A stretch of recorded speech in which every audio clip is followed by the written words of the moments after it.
Hello viewer, আসসালামু আলাইকুম। আজকের প্রতিপাদ্য বিষয় হচ্ছে দেহই আমাদের সবচাইতে বড় শত্রু। কথাটা আমার নয়, কথাটা হচ্ছে বিশ্ববিখ্যাত দার্শনিক সক্রেটিস। তা চলুন বিষয়টা একটু প্রমাণ করার চেষ্টা করি কিভাবে দেহ আমাদের সবচাইতে বড় শত্রু হতে পারে।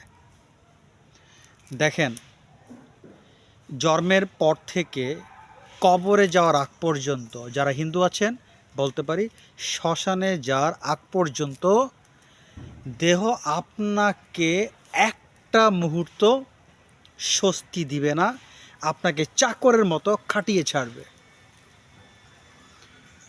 এই জন্য সক্রেটিস বলেছেন দেহ হচ্ছে সবচাইতে বড় শত্রু। তো প্রমাণ আসে, দেখেন, যখন আমরা ছোট ছিলাম তখন এক প্রকার, যখন আমরা যৌবন লাভ করেছি তখন দেখেন, তখন কিন্তু যখন আমরা যৌবন লাভ করলাম তখন কিন্তু আমাদের মনে একটা ভিন্ন একটা চাহিদার সৃষ্টি হয়েছিল। সেটা কি? বিয়ে করা দরকার, কাম বাসনা চরিতার্থ করার জন্য বিয়ে করা দরকার। দেখেন, এই যৌবনকাল প্রাপ্তর আগ পর্যন্ত দেহকে শুধু খাইয়ে গিয়েছেন, যা যা খেতে চাইতো তাই খাবারের ব্যবস্থা করেছেন। এখন কি? এখন সে যৌবন লাভ করেছে, এখন তার মধ্যে আরেকটা এডিশনাল আকাঙ্ক্ষা শুরু হয়েছে। সে তার কাম বাসনা চরিতার্থ করার জন্য সে বিয়ে করতে চায়। He or she wants to marry. আচ্ছা, এই যে শুরু হলো আপনার জীবনের একটা সবচেয়ে ক্রিটিক্যাল স্টেজ। এখন আপনি বিয়ে করলেন, বিয়ে করার পর অবশ্যই আপনার ওয়াইফ সন্তান নিতে চাবে বা আপনি চাবেন। Definitely what happens in our society, তাই তো, যেটা সমাজে ঘটে সেটাই। তো আপনি কি করলেন? আপনি সন্তান নিলেন।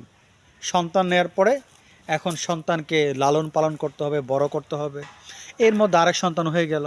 ব্যাস, সন্তান বড় হতে হতে তাদেরকে লালন পালন করতে করতে already you have reached 40 or 45। আপনি 45 পৌঁছে গেলেন, সন্তানরা বড় হলো।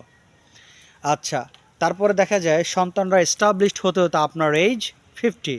ব্যাস, ভালো কথা, 50 হলো। এখন আপনার কাজ কি? তাহলে জীবনের 50 বছর কিন্তু ক্রসড।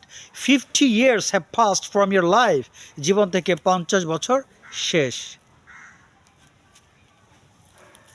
এখন your health has been broken down. স্বাস্থ্য ভেঙে গিয়েছে। এবার আসেন এই ভাঙা স্বাস্থ্যের সেবা করা। অনেকের ক্ষেত্রে তাই হয়, কারো 60 বছর বয়সে স্বাস্থ্য ভেঙে যায়। এবার স্বাস্থ্যের আপনার ডক্টরের পিছিয়ে দৌড়ানো, স্বাস্থ্যকে সেবা করা, কিভাবে বেঁচে থাকা যায়। বয়স বাড়ছে, সমস্যা আরও বাড়ছে, প্রবলেম বাড়ছে, শরীরে নানান রোগের সমস্যা সৃষ্টি হচ্ছে। ব্যাস, মহাকর্মে আপনি নিমজ্জিত। এই দেহর জন্য এবার মৃত্যুর আগ পর্যন্ত যান, চাকরানি করে যান, চাকরানি করে যান। মৃত্যুর সময় আসলো, ব্যাস, প্যাকেট করে কবরে, যারা হিন্দু শ্মশানে। এই তো। আপনার জন্য কি করলেন? It's my question. আপনার জন্য আপনি কি করলেন? দুনিয়া থেকেই আপনাকে এজন্য পাঠানো হয়েছিল? আল্লাহ কি এজন্য আপনাকে দুনিয়াতে পাঠিয়েছিলেন আপনার দেশ চাকরামি করবেন?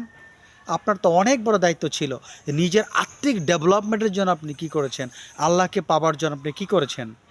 জীবন হিসাবটা খতিয়ে দেখেন, দেখবেন জিরো। অথচ আপনাকে পাঠানো হয়েছিল, আপনার ভিতরে স্রষ্টা আছেন, আল্লাহ আছেন, তাকে আবিষ্কার করা আপনার দায়িত্ব ছিল। এবং সেটা আপনার কোনো অপশনাল ছিল না, সেটা ছিল আপনার জন্য ম্যান্ডেটরি, বাস্তবে এবং কম্পালসারি আপনার জন্য ছিল। আপনি যদি আত্মমুক্তি পৃথিবীতে অর্জন করে না করে যদি মৃত্যুবরণ করেন, আপনি পৃথিবীতে যদি আত্মমুক্তি আত্মোপলব্ধি না করে মৃত্যুবরণ করেন, ওয়েট ফর সিভিয়ার পানিশমেন্ট, চরম শাস্তির জন্য ওয়েট করতে হবে। সো আত্মিক ডেভেলপমেন্ট করাটা আপনার জন্য জরুরি ছিল। আপনি আত্মিক ডেভেলপমেন্ট না করে এই দেহের জন্য আপনি একটা চাকর ছিলেন, আপনার নিজের জন্য ছিলেন না। ঠিক শিশু থেকে শুরু করে কবরে যাওয়ার আগ পর্যন্ত আপনি ছিলেন একজন অদম্য ব্যক্তি, যে শুধু চাকরের মতো খেটে গিয়েছে এই দেহটার জন্য। আশা করি ভিডিওটা বুঝতে পেরেছেন। মহান আল্লাহ তাআলা আমাদের সবাইকে আত্ম উপলব্ধি করার তৌফিক দান করুন। আজ এ পর্যন্ত, আল্লাহ হাফেজ।